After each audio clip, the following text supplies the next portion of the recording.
Bonjour, bienvenue sur le plateau de Bâti Journal TV. Nous sommes à Bordeaux, aux assises du Douglas, et avec moi Nicolas Bilot. Bonjour. Bonjour.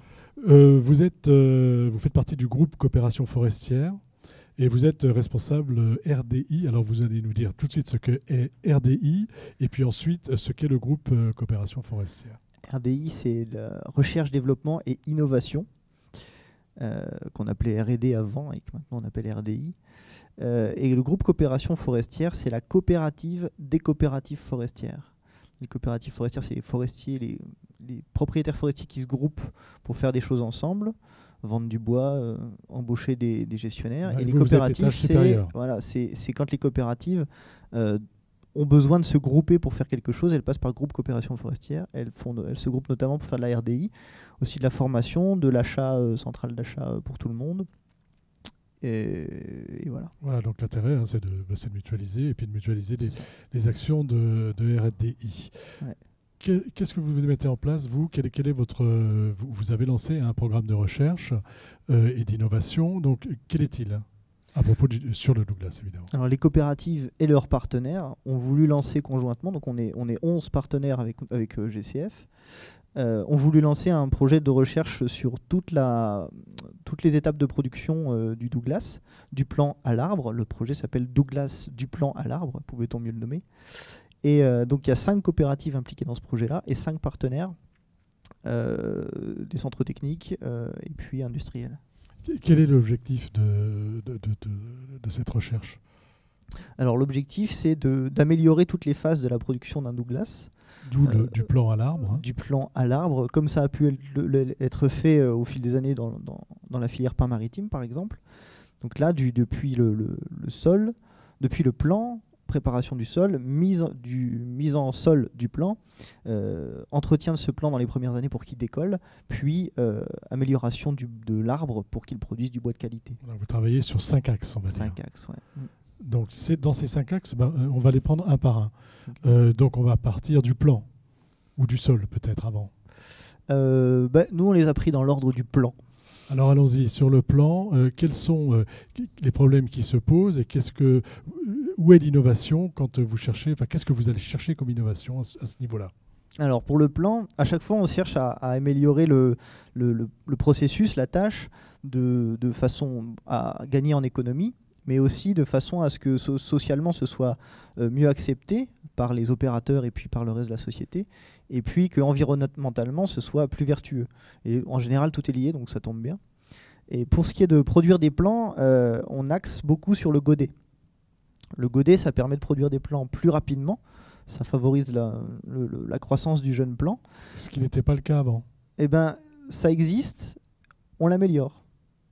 Donc le godet, il est contraint dans son volume, par exemple, et les partenaires qui développent le godet ont réfléchi à volume constant, du coup, puisque c'est contraint, donner des dimensions au godet qui permettent au plant de mieux se développer, et puis ces godets sont disposés en plaques, donner une dimension à la plaque qui permette de faciliter son transport, et puis après, à la phase, donc tous les 5 segments sont un peu connectés, à la phase de plantation, que ce soit une plaque qui soit facile à manipuler par le planteur. Voilà.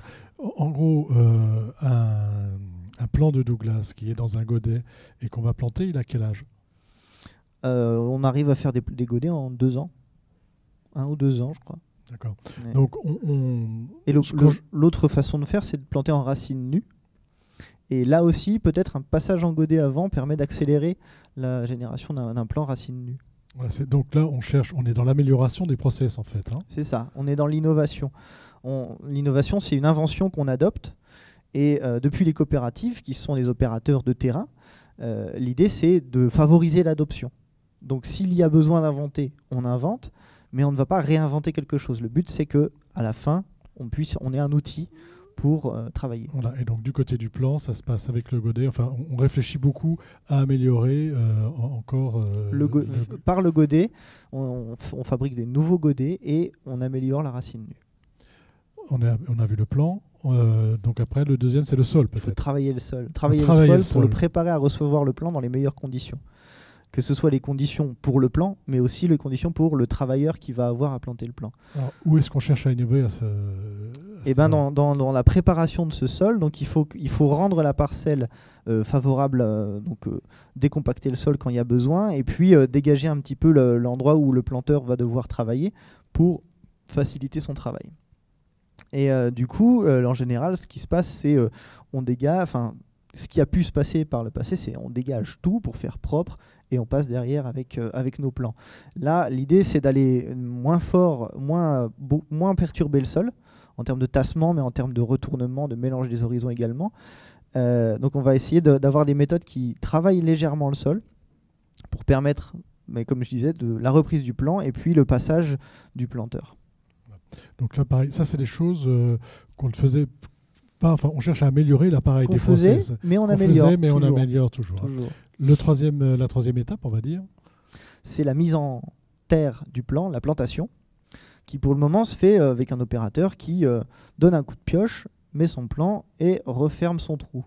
C'est une opération qui est très éprouvante pour l'opérateur, hein, c'est très physique. Et puis, on peut améliorer la cadence de l'opérateur et puis la qualité de travail de l'opérateur.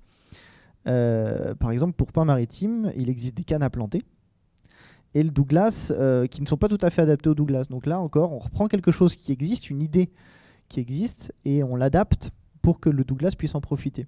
Vous réfléchissez également à de la mécanisation pure, on va dire, avec un tracteur pour planter. Hein. Voilà, c'est ça. Il y a aussi cette deuxième solution possible, la planteuse de moyenne capacité. Alors on arrive à la quatrième étape, la quatrième axe de recherche. Donc là, on a mis l'arbre en terre. Il s'agit maintenant qu'il pousse. Et un arbre tout jeune, il n'est pas très haut et il se fait rapidement dépasser par de la fougère, de la ronce, tout type de végétation du genêt qui va pousser par-dessus et lui faire de l'ombre, donc l'empêcher de pousser. Donc il y a ces travaux qu'on appelle les travaux de dégagement qui se font à la débroussailleuse. Et donc là, on imagine bien pareil, la pénibilité au travail et le temps que ça prend d'aller passer à la débroussailleuse autour de chaque plan. Et puis c'est des broussailles comme moi d'aller couper le plan. Et voilà, c'est ça, l'accident bête. Donc voilà, en général, bon, les opérateurs sont très expérimentés, repèrent le plan, donnent un coup de débroussailleuse autour, mais c'est très éprouvant. Donc on cherche à mécaniser, voire même robotiser cette tâche pour faciliter encore une fois faciliter le travail de l'opérateur et puis améliorer les rendements. Et là, par exemple, sur les recherches sur les robots, on en est où ? Ben là, on est moins sur quelque chose d'abouti. On remonte un petit peu sur l'échelle qui en anglais se prononce Technology Readiness Level, l'échelle des TRL. On remonte un petit peu sur l'échelle, on est moins prêt à utiliser l'outil. Donc il faut d'abord identifier quelque chose pour aller vers de la robotisation qui soit capable, aussi bien que l'humain, de détecter le plan dans la végétation concurrente. Donc ça, c'est déjà le premier défi. Une fois qu'on a identifié quelque chose qui pourrait le faire, il faut vérifier qu'il est capable de le faire. Et ensuite, on pensera à adapter cette technologie aux outils de dégagement existants, mécanisés, pour éventuellement construire à terme un robot. Donc le projet veut avancer le plus possible vers le robot. Pas certain qu'on y arrive jusqu'au bout, mais il y a des chances. D'accord, donc ça, on est dans une échelle un peu plus longue de temps, on va dire. On est on est un peu plus haut dans la capacité. Et donc, cinquième et dernière étape, dernière innovation, on va dire, parce que vous cherchez à améliorer, et là où vous cherchez à innover, c'est sur l'élagage. L'élagage, voilà. Donc le plan est sorti de sa végétation, et maintenant, il s'agit qu'il produise du bois, et du bois de qualité. Donc on a vu qu'on avait réussi un petit peu dans les étapes d'avant à réduire les coûts de production. Maintenant, il va falloir augmenter la valeur ajoutée de notre bois pour rendre toute la production encore plus compétitive. Et aujourd'hui, élaguer un arbre, c'est avoir une grande perche avec une scie et puis aller scier jusqu'à 6-8 mètres de haut. C'est quelque chose, encore une fois, qui est éprouvant, qui est pas facile à exécuter. Et depuis quelques décennies, on essaye de développer ce qu'on appelle des robots élagueurs, voire des singes élagueurs, parce que c'est des appareils qui sont censés monter dans l'arbre et découper les branches. Et jusqu'à maintenant, pas vraiment de succès réel, parce que soit l'outil est trop difficile à manipuler, trop lourd, soit il n'est pas assez rentable parce qu'il ne va pas assez vite pour monter et redescendre.